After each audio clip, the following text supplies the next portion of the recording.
Best कामगारांच्या मागण्यांसाठी best workers युनियनच्या वतीनं सरचिटणीस शशांक राव यांनी आजपासून उपोषणाचं अस्त्र उपसलंय। बेस्ट उपक्रमातील कर्मचारी, खासगी कंपन्यांचे वेटलीज कर्मचारी आणि सेवानिवृत्त कर्मचाऱ्यांच्या प्रलंबित मागण्यांसाठी बेस्ट वर्कर्स युनियनकडून तीव्र भूमिका घेण्यात आली आहे।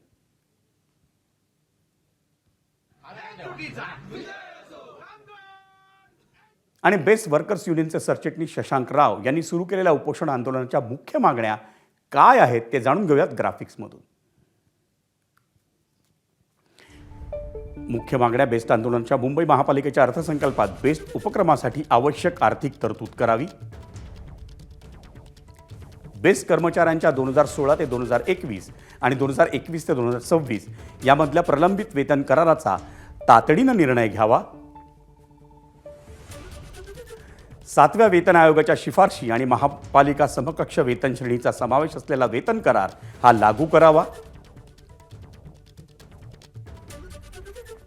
बेस्टच्या विद्युत पुरवठा विभागात 2010 आणि 2024 साली सेवेत कायम झालेल्या कर्मचाऱ्यांच्या वेतनातील विसंगती ही दूर करावी,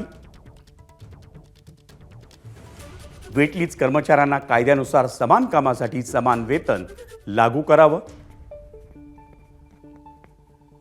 11 जून 2019 रोजी झालेल्या सामंजस्य कराराची अंमलबजावणी करावी, बेस्टच्या मालकीच्या बसेसचा ताफा कायम ठेवण्यासाठी आणि दैनंदिन खर्चातील तूट भरून काढण्यासाठी महापालिकेनं आवश्यक आर्थिक निधी हा तातडीनं मंजूर करावा,